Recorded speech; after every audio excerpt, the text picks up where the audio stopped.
ரிஷபராசிக்காரர்களே, இந்த வீடியோ உங்களுக்கே தற்செயலாக வந்ததுன்னு நினைக்காதீங்க. இப்போ நீங்கள் இந்த ரிஷபராசி பலன் பார்க்குறீங்கன்னா அதுக்கு பின்னால் ஒரு காரணம் இருக்குது. சமீப காலமாக மனசில் ஏதோ ஒரு குழப்பம் அல்லது எப்போ நல்ல மாற்றம் வரும் அப்படிங்கிற ஒரு கேள்வி இருந்தால் அந்த கேள்விக்கான பதிலை தேடி தான் இப்போ நீங்கள் இங்கே வந்திருக்கீங்க. ரிஷபராசிக்காரர்கள் சாதாரணமானவர்கள் அல்ல. துணிச்சலும் வேகமும் உங்களோட இயல்பு. ஆனால் அந்த வேகத்துக்கு சரியான வழிகாட்டுதல் கிடைக்கிறப்போ வாழ்க்கையே மாறுங்க. இந்த உலகத்துல நம்ம எத்தனை முயற்சி செய்தாலும் எந்த ஒரு நல்ல காரியத்தை ஆரம்பிச்சாலும் நம்மை காத்து வழி நடத்துகிற ஒரு சக்தி இருக்குன்னு நம்புறீங்களா? அதுதான் நம்ம குலதெய்வம். ரிஷப ராசிக்காரர்களின் வாழ்க்கையில் பல தடவை தெரியாமலே தடைகள் உடைந்திருக்கலாம். கடைசி நிமிஷத்தில் வழி திறந்திருக்கலாம். அதற்கு பின்னால் குலதெய்வ அருளே காரணமாக இருக்குங்க.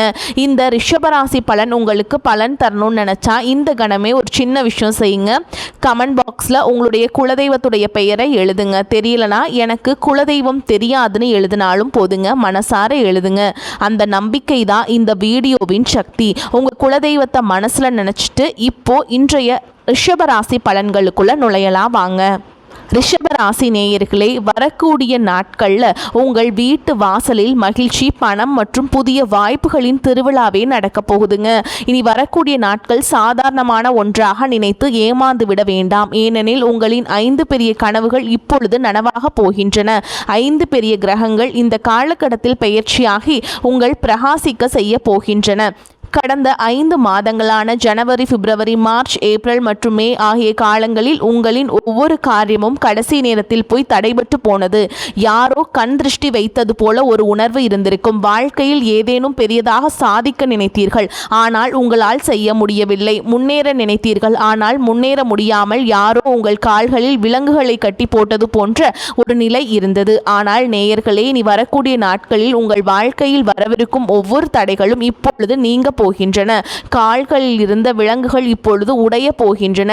கடந்த 5 மாதங்களில் நீங்கள் செய்த அளவு போராட்டத்தையும் சிந்திய வியர்வையும் வேறு யாராலும் செய்ய முடியாது. அனுபவித்த துயரங்களையும் கஷ்டங்களையும் வேறு யாராலும் தாங்க முடியாது.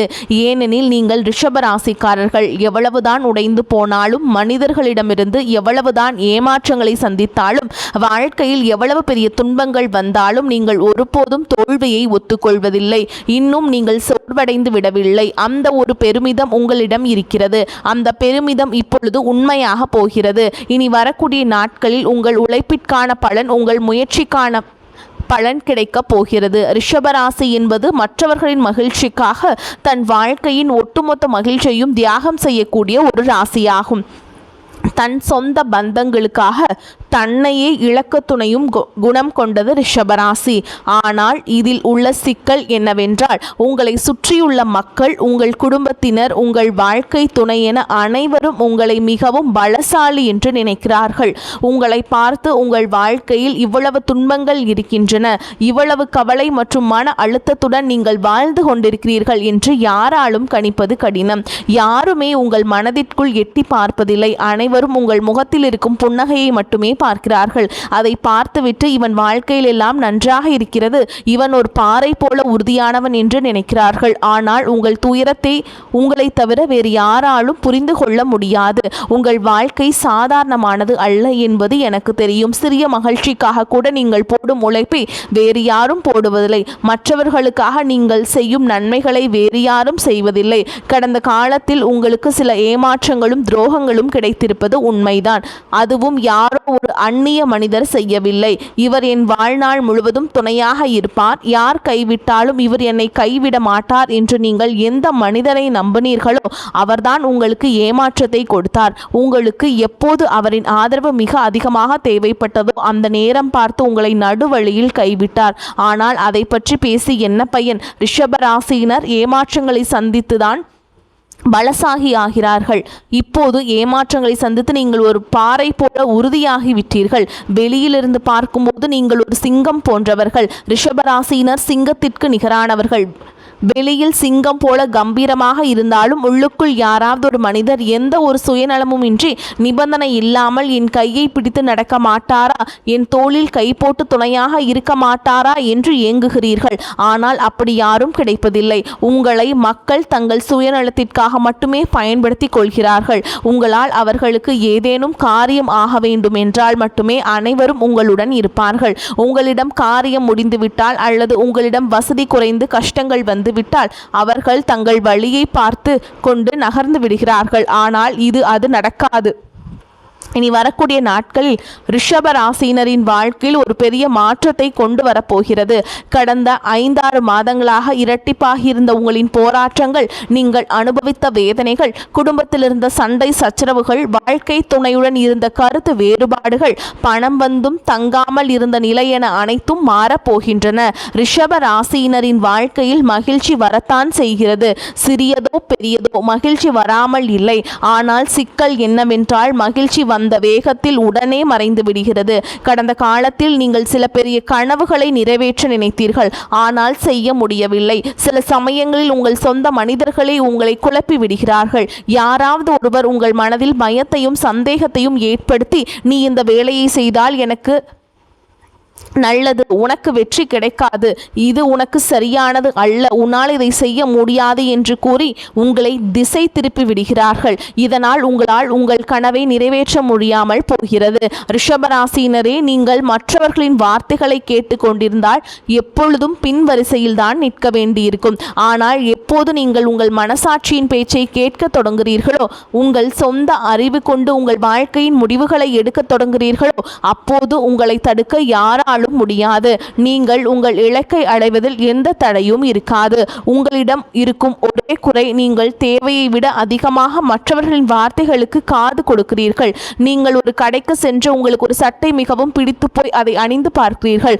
ஆனால் அருகில் இருக்கும் வேறு யாராவது ஒருவர், இது உனக்கு நன்றாக இல்லை, இதை எடுக்காதே என்று கூறிவிட்டால் உங்களுக்கு அவ்வளவு பிடித்த பொருளை கூட நீங்கள் வேண்டாம் என்று ஒதுக்கி விடுகிறீர்கள்.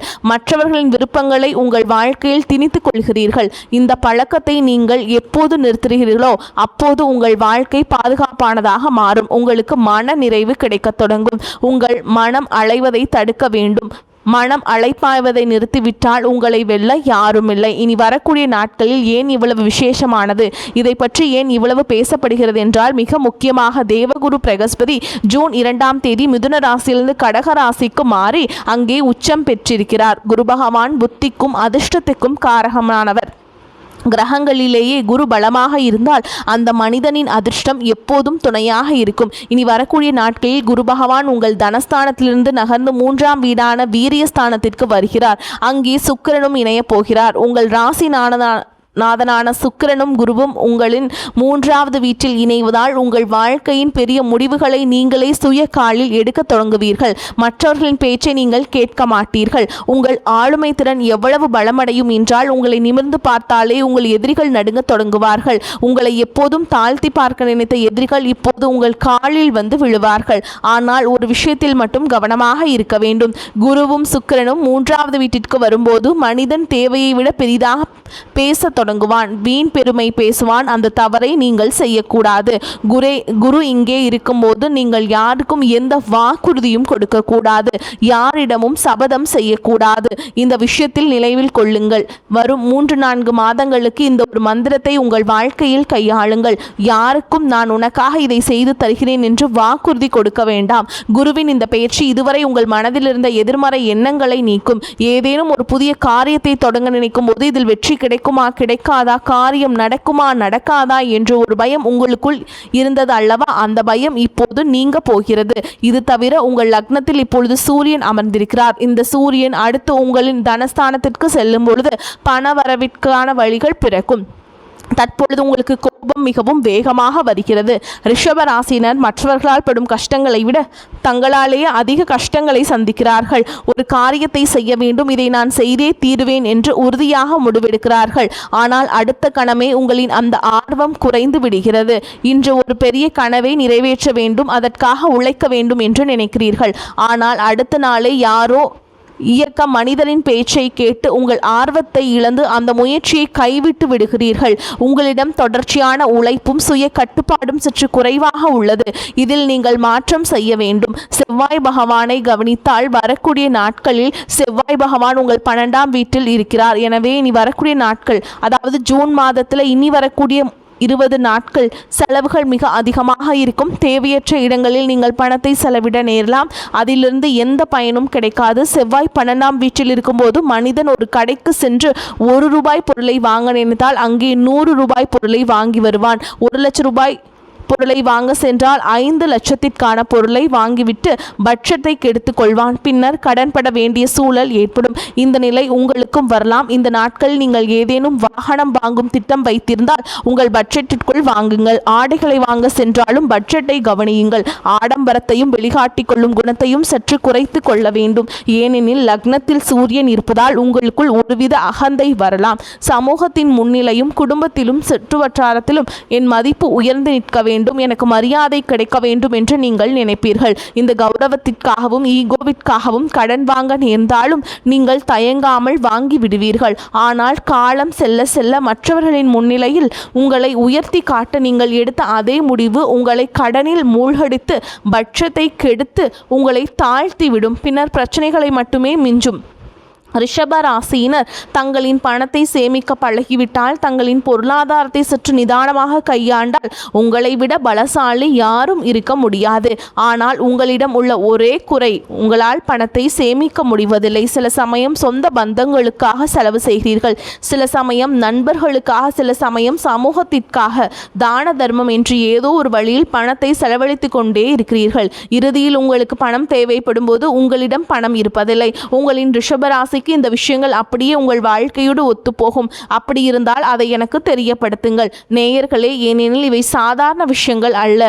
உங்கள் பிறப்பில் இருந்தே உங்களை பின்னுக்கு தள்ளும் கசப்பான உண்மைகள். உங்களின் இந்த குறைகளைத்தான் நான் உங்களுக்கு காட்டுகிறேன். இதில் நீங்கள் சற்று மாற்றம் செய்து கொண்டால் ரிஷபராசினர் எந்த ஒரு எதிரியாலும் தடுக்க முடியாது. ரிஷபராசினரை அவர்களின் சில தவறான பழக்கங்கள் மட்டுமே தடுத்து நிறுத்துகின்றன. அந்த பழக்கங்கள் நான் உங்களுக்கு கூறிவிட்டேன். ஆரோக்கியத்தை பற்றி பார்த்தால் இனி வரக்கூடிய நாட்களில் செவ்வாய் 12ஆம் வீட்டில் இருக்கிறார். சனியின் பார்வை உங்கள் ராசியின் மீது விழுகிறது. இதன் காரணமாக கடந்த சில காலமாகவே உங்கள் வீட்டில் யாராவது ஒருவர் மாறி மாறி நோய்வாய்ப்பட்டு கொண்டே இருக்கிறார்கள். மருத்துவ செலவுகளும் மாத்திரைகளும் வீட்டை விட்டு பிரிவதே இல்லை. உங்களை பற்றி பேசினால் உங்களுக்கு அடிக்கடி சிறு காயங்கள் ஏற்படுவது, சிறிய விபத்துக்கள் நடப்பது போன்ற விஷயங்கள் நடந்து கொண்டிருக்கின்றன.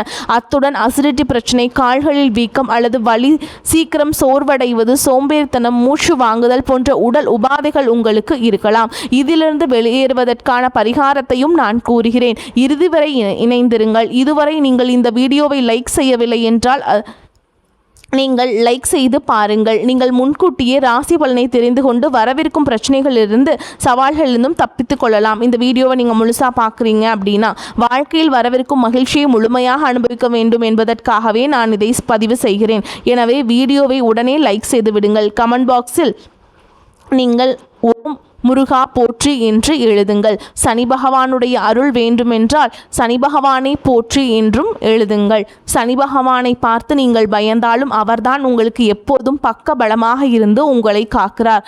ஆஞ்சநேயரும் உங்களை எப்போதும் ஆபத்துகளிலிருந்து காப்பாற்றுகிறார். சனியும் செவ்வாயும் உங்களுக்கு அருளை வழங்குபவர்கள், கொடுப்பவரும் அவர்தான், சோதிப்பவரும் அவர்கள்தான். எனவே அவர்களின் திருநாமத்தை கமெண்ட் பாக்ஸில் நீங்கள் பதிவிடுங்கள். இப்பொழுது முதலாவதாக ஒரு பரிகாரத்தை பார்ப்போம். அதன் பிறகு எச்சரிக்கைகளை கூறுகிறேன். செவ்வாய்க்கிழமைகள் தோறும் உழைக்க முடியாத நிலையில் இருக்கும் ஏதேனும் ஒரு ஏழைக்கோ அல்லது ஆதரவற்றோருக்கோ உதவியை செய்யுங்கள். அரசு மருத்துவமனைக்கு சென்று ஏதேனும் ஒரு ஏழை நோயாளுக்கு மருந்து வாங்கி கொடுத்தாலோ அல்லது பழங்கள் வாங்கி கொடுத்து சிறு உதவி செய்தாலோ மிக நல்லது. இப்போது கோடை காலம் என்பதால் நீங்கள் தண்ணீர் பந்தல் அமைத்து கொடுத்தல், கடந்த காலத்தில் நாம் அறியாமல் செய்த பாவங்கள் நீங்கி அதனால் ஏற்படும் தடைகள் மற்றும் துயரங்களிலிருந்து நமக்கு விமோசனம் கிடைக்கும். இந்த மாதிரி நீங்கள் செய்தீங்கன்னா நமக்கு தீய பலன்களை கொடுக்கவிருந்த கிரகங்கள் கூட நட்பலன்களை கொடுக்க தொடங்கும். சனி பகவான் நமக்கு சாதகமாக மாறுவார். எனவே இந்த நட்காரியத்தை மறக்காமல் செய்யுங்கள். எச்சரிக்கைகளை பொறுத்தவரை சூரியன் லக்னஸ்தானத்தில் இருக்கும்போது செவ்வாயும் லக்னத்திற்கு வரும்போது நீங்கள் எந்த ஒரு காரியத்தையும் மிக அவசரமாக செய்ய முற்படுவீர்கள். எளிதில் ஆத்திரப்படுவீர்கள். அதிக கோபம் வரும். பதற்றத்தில் ஏதேனும் செய்து விடுவீர்கள். எனவே அவசரமாக எந்த ஒரு காரியத்தையும் செய்யாதீர்கள். அவசரப்பட்டு எந்த முடிவும் எடுக்காதீர்கள். நிதானமாக யோசித்து செயல்படுங்கள். யாருக்கும் பணத்தை கடனாக கொடுக்கும் போது, முதலீடு செய்யும் போது சிந்தித்து செயல்படுங்கள். திருமண வாழ்க்கையை பொறுத்தவரை நன்றாக உள்ளது. தம்பதியரிடையே ஒற்றுமை இருக்கும். ஆனால் யாரோ ஒரு மூன்றாவது மனிதரின் பேச்சை கேட்டு உங்கள் குடும்ப வாழ்க்கையில் சண்டை சச்சரவுகள் ஏற்படுவதை தவிர்க்க வேண்டும். ஆரோக்கியத்தில் அலட்சியமாக இருப்பதும் முற்றிலும் தவறான விஷயம். நீங்கள் மற்றவர்கள் மீது அதிக அக்கறை காட்டும் ஒரு மனிதர். உங்கள் சொந்த பந்தங்கள், பெற்றோர், வாழ்க்கை துணை, பிள்ளைகள் என யாருக்கும் உடல்நிலை சரியில்லை என்றால் நீங்கள் பதறி போவீர்கள். ஆனால் அதே அக்கறை சற்று உங்கள் மீதும் காட்டிக்கொண்டால் நல்லது. உங்கள் மனதில் ஒரு விஷயத்தை ஆழமாக பதிய வைத்து கொள்ளுங்கள். குடும்பத்தை வழிநடத்த வேண்டும், குடும்பத்திற்காக உழைக்க வேண்டும். அது நல்ல விஷயம்தான். ஆனால் அது எப்போது சாத்தியம்?